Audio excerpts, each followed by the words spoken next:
Hey Jerry, I can see you over there in the corner, buddy. How you doing? Good, sir. How are you? Good. Well, good morning and welcome to the August Mayor and City Manager Press Conference. We'll get started this morning. I think there are a few things that we'd like to touch on. I'd like to start a little bit with our current budget process. We are going to have a budget workshop later on tonight, and I wanted to speak to a little bit about the process that we are using this time around, and that is an outcome-based budget processing. And speaking with the finance director, it really is, I think, showing us that we've made a good choice when we went to this new approach to setting our budget. It has really become clear that it has made us really consider our goals for outbound, not just short term, made us really critically think of how we are going to be responsible with the tax dollars that we have in our care and be good stewards and be able to measure for the community how we have been successful with those dollars, and also be critical as to where we need to adjust and make changes. So what it has forced us to do, and I say forced just as a term, not that mean that it's been difficult, actually has been an enjoyable effort, is to ask the critical questions like, what's keeping us from our goals? Why are we not getting where we want to be? And it's common for us to put it in this frame. If we didn't accomplish this goal, the next question should be, could it be that? And could it be that we haven't considered an alternative? Could it be that we haven't allotted our resources in the right way? Could it be that we haven't made priorities that could be changed? So could it be that we need to be more critical at how we look at where we spend our funds? So I think the budget process has really been enhanced by our new process of outcome-based, and it's online. And the one thing that has come back to me is that in this process for this year, there has been increased citizen participation because it's online and people can see the budget as we work it, and more citizens are taking a look at it and asking questions and contacting their representatives. So for that, I think that's an excellent outcome when people have a first-hand look without being just told. They can actually investigate. So I think that's a good thing that we're doing. Also, I'd like to speak to the ARPA applications. City Manager, if you want to speak to that. Yeah, thank you, Mayor. We have moved the deadline for the ARPA applications to August 1st, and the main reason for that is the 31st is on a Sunday, and so when we got to looking at things, there may be people that have last minute questions or whatever, so we figured we should be accessible to them on those last minute questions, and so we moved the deadline to close of business on August 1st, which is Monday. Also, I'd like to speak to something that I think is very commendable. City Manager and I both had it on our list to bring up, and that is with the fire department. And their effort, you may have seen it on Facebook with regards to wearing red shirts on Fridays. The red is remembering every deployed firefighter, as I understand it, and what they're doing is to try to acknowledge their colleagues who have been deployed and making sure that they represent for them here in our community. Whenever you see them wearing that red t-shirt, that's what it's for. I think it's important that we always keep the service of our citizens at the forefront of what we do every day. So I commend the fire department for coming up with that acknowledgement here in the community. The other thing I want to talk to is I want to congratulate the staff and all the organizers for the Fiesta and the Stampede that we recently had here in Topeka. It took an awful lot of work for those members of the community and for developers and organizers to bring those opportunities here to the community. It really shows the activities that we have available to our community. It shows that there is a response, and the community has supported both of those events for years, and so it's appreciated. That work doesn't go unnoticed. It brings a lot of activity and brings a lot of attention to our community. So thank you for those organizers for both of those events. Another thing I want to speak to, if I may, and that is as a follow-up to the work that was done with my fellow governing body members on the Police Community Relations final report. There was reference to the Civil Service Commission in that report. It is my intent and the intent of my staff to work with me in looking critically at those recommendations and see how we can move forward with them. To that end, yesterday I had a meeting with the current Civil Service Commission members to get their intake, their feedback, and their thoughts and ideas. It is important for me to work with that base that is in place right now, who understands the system and who will help us move forward with those recommendations to see how they will be put into place.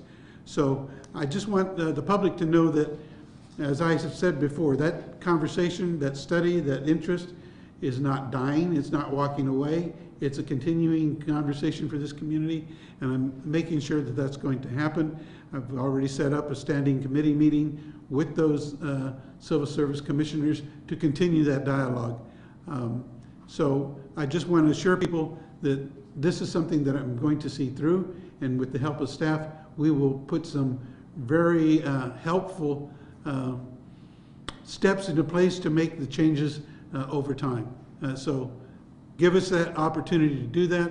When you have the time to offer suggestions and support for the effort, I would appreciate that as well. I want to give the city manager an opportunity to speak to the, as long as we're talking about commissions and so forth, the Redistricting Committee. Yeah, the Redistricting Commission will be meeting, its first meeting will be August 4th, and they'll be discussing the boundaries with the recent census that was taken. That'll help, that determines our redistricting boundaries, how we formulate that and all that. So their first meeting will be August 4th at the Holiday Building. The public's welcome to attend that, but it'll also be live streamed. So. Mm-hmm. Also, this coming Thursday will be the first year or 1 year anniversary of Walmart, and it's establishing its huge distribution center here in the city of Topeka. I will be attending that groundbreaking and ribbon cutting, and there'll be a number of people there who celebrate that opportunity for the city of Topeka to have that large corporation and the opportunity for employment and growth in our community. So I want to congratulate Walmart ahead of time, but we will be celebrating on Thursday with official recognition of that 1 year anniversary. And from the big to the small, I'm always promoting the small business community in this city, and I still am pleased to see the number of small businesses that pop up across the community. Since my return from out of town, my wife and I have gone to a couple of them just to experience them, and one of them that we went to is a Circle Coffee over on 17th Street, where a laundromat was repurposed into a very inviting, comfortable coffee shop for the neighborhood. And what I like about it is that it is set in a neighborhood. It's not in a shopping mall or anything like that. It's in a neighborhood. It's a lot of people just walk there and places packed. So I congratulate them on their opening. And then I also visited a new establishment in Westboro, a place that has been repurposed as well. Many of you remember Josie's Bakery. It's in the same location, so it's easy to find. A lot of people know how to get there because of Josie's former business there. But they have repurposed into, I believe it's Salute, S-A-L*UT. And it's a very nice neighborhood meeting place, and that offers some unique eating opportunities and just a nice, quiet place to visit. So I appreciate those small businesses to continue to show confidence in our community by opening and taking that chance. That's always something to do, and if you get a chance to visit with the owners there, which I did, the story of how they came to that is very interesting and unique. So you never can tell where that initiative will come from. So congratulations to them as well. One thing I would like to bring up, and I know the city manager joins me in this, is that voting is extremely important. This primary coming up August 2nd is probably one of the most important primary elections that I have experienced in a long time.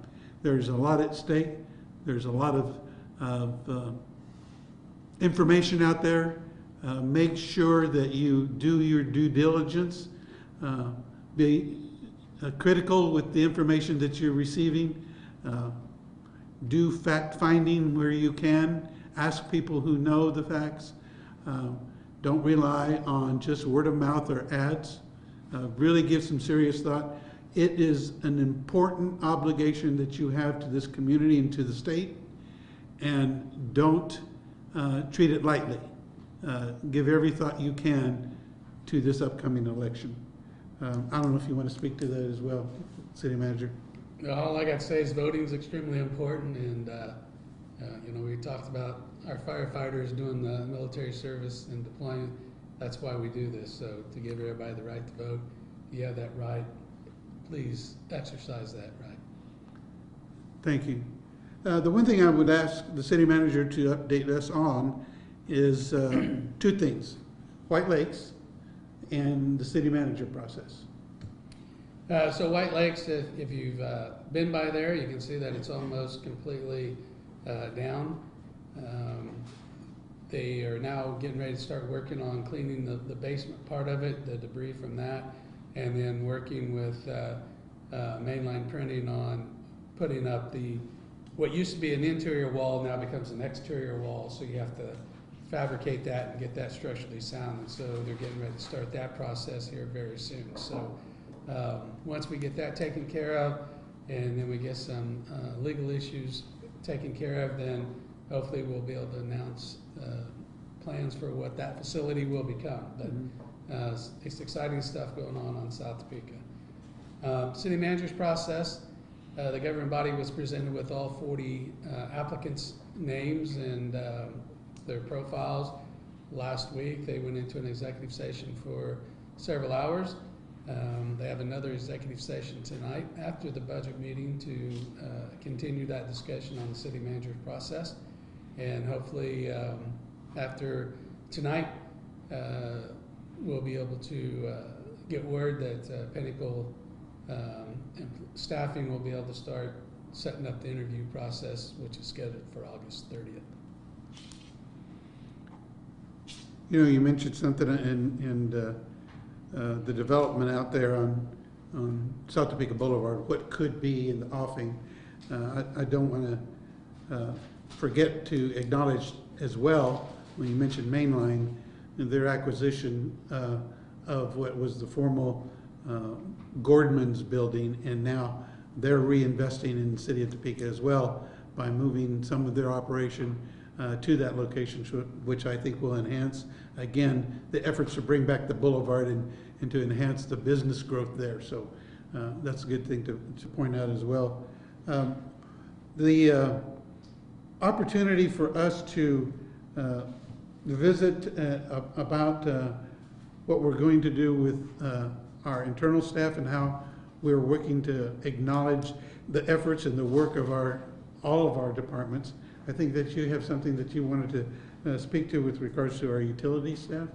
Yeah, I'd just like to send out a shout out and appreciation to our water department and utilities. This weather has been raising havoc on water mains again. You know, we went from really dry now back to wet, which is causing more settling. And so we've had several water main breaks.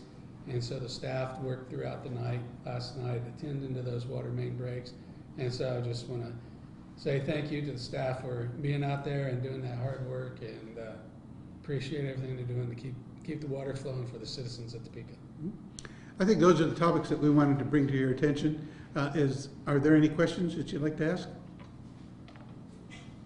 Regarding the city manager, said you wanted to pare it down to where you could start doing interviews.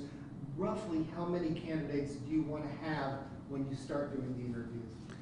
Well, I think the general thought has been by the governing body to get it to maybe around anywhere between 4 and 6 at the maximum, I think, to that core group that they would like to get the interviews.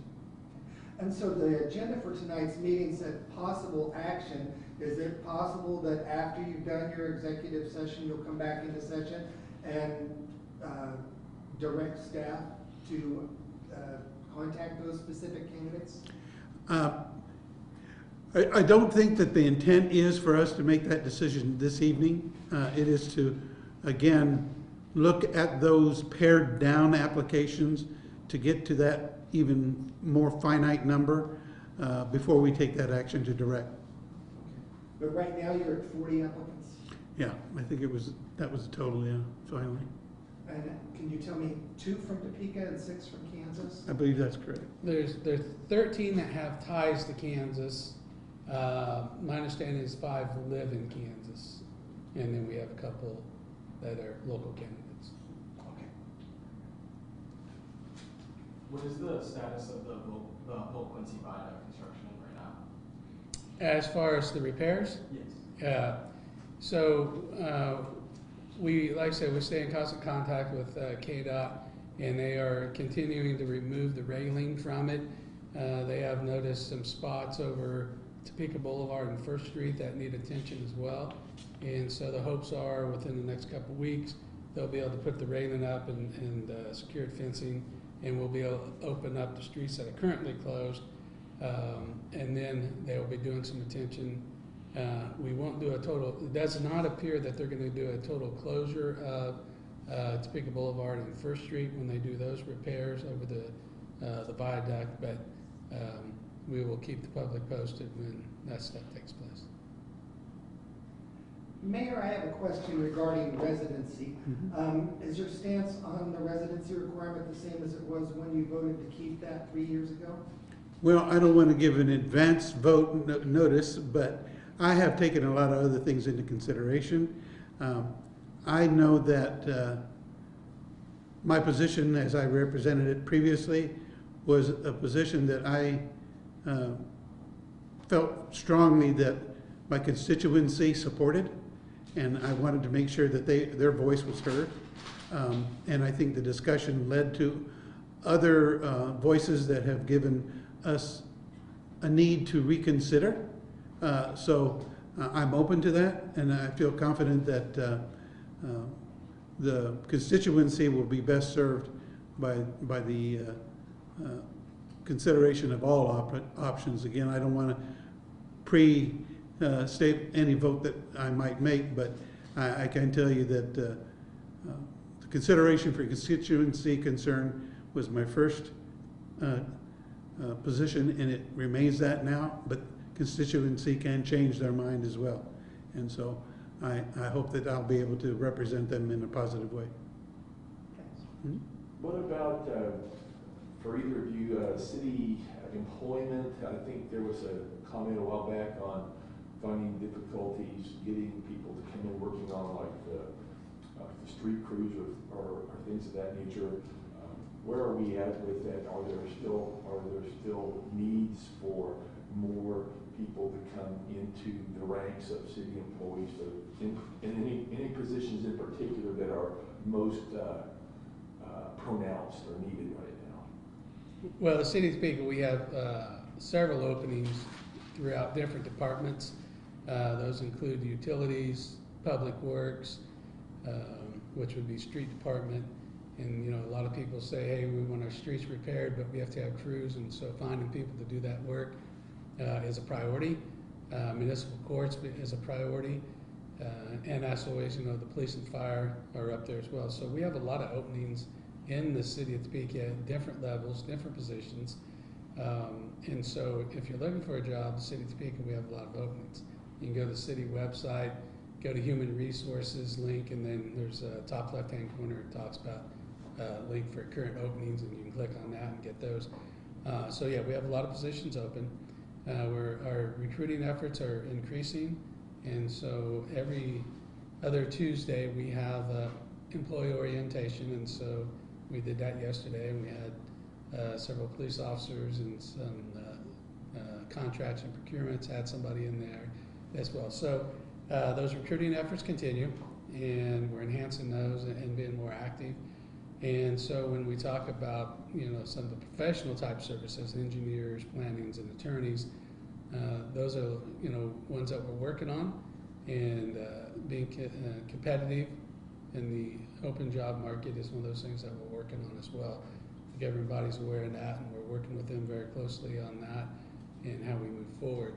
And so, Mr. Renter, you mentioned residency. Those are all parts of the conversations of recruiting and how we bring people in. And so I think as long as we have a residency rule on the books, it periodically will come back up for consideration, because those are some of the things that we deal with. So.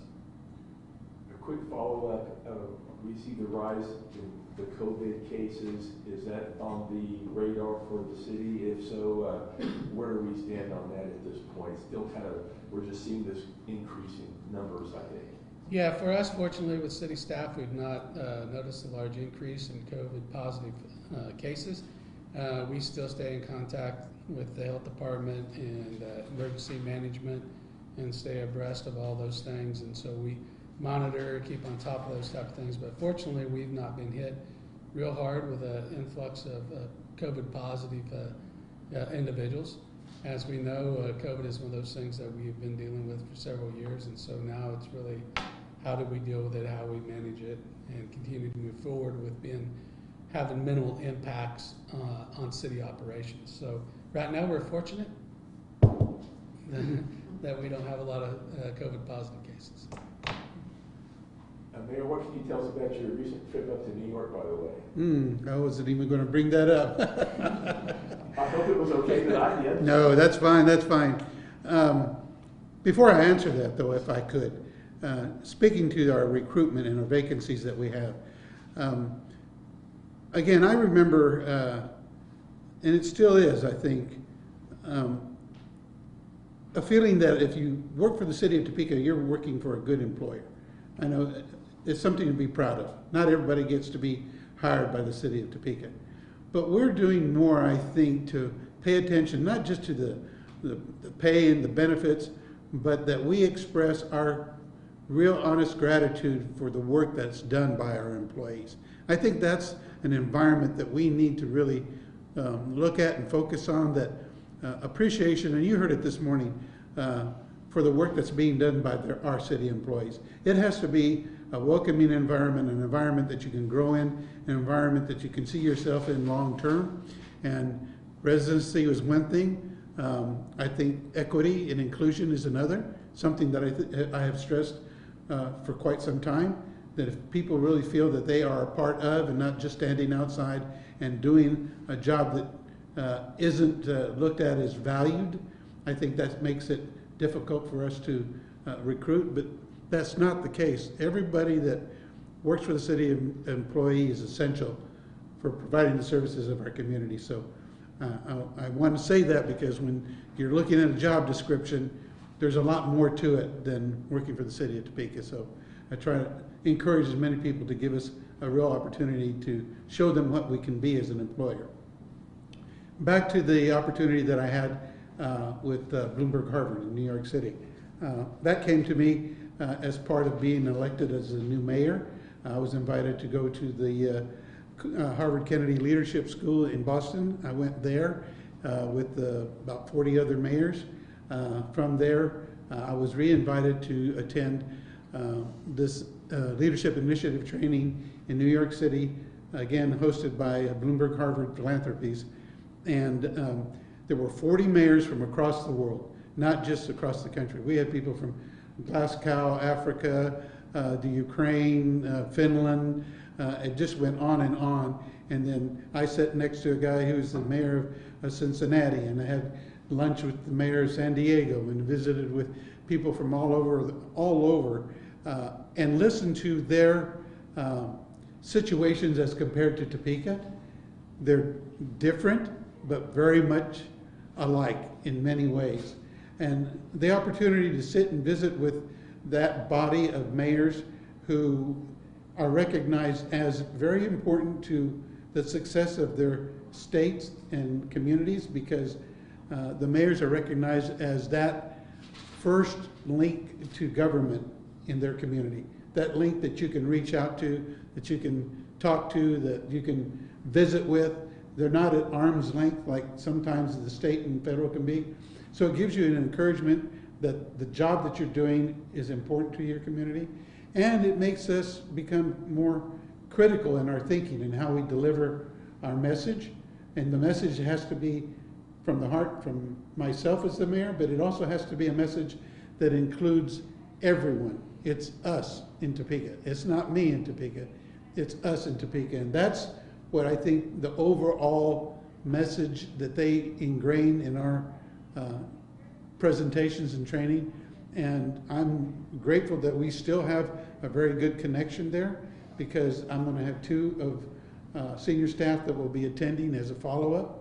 And then later on in the year, probably around September or so, there will be another opportunity for a team to come from Topeka that will include elected officials, city, county, a critical support staff here in the community, and they will go there and have an opportunity to take part in one of 3 tracks, either collaboration, data, or innovation.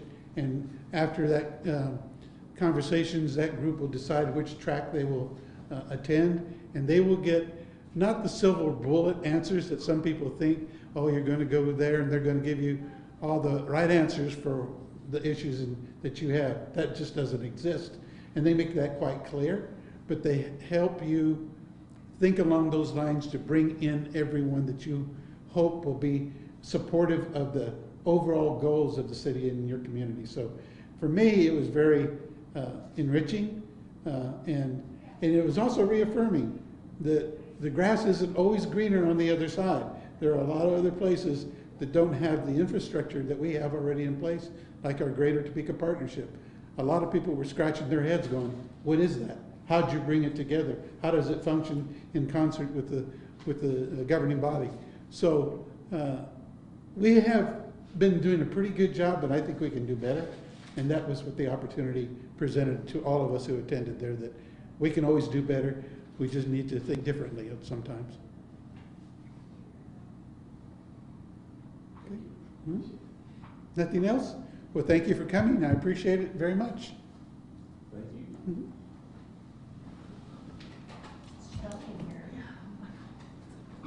I wasn't even going to bring that up, but that's okay, Phil. You know, some people say, "Well, y'all running to New York City," you know. Here's Taylor, my personal press secretary. It's amazing what you can learn just by being with other people Oh. that you would never get just by staying here. I mean, it's amazing. I So that's agree.